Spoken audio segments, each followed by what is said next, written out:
श्री स्वामी समर्थ. माझ्या सर्व स्वामी सेवेकरांना स्वामी माऊली आणि मी या चॅनलमध्ये तुम्हा सर्वांचे मनपूर्वक स्वागत आहे.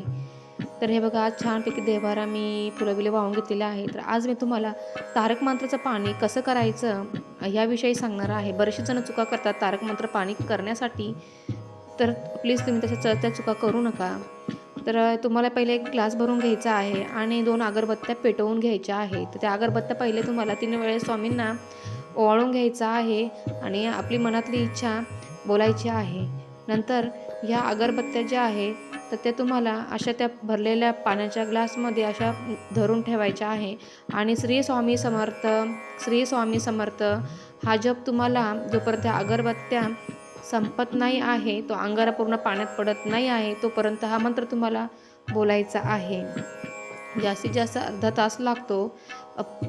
पण ह्या अंगारे आणि ह्या अगरबत्तीच्या जे पाणी आपण तयार करतो याचा प्रभाव इतका प्रभावशाली आहे का ते जास्त दिवस लागणारे कामाला आपले ते काम 1 घंट्यामध्ये पूर्ण होतं, 1 तासात पूर्ण होतं.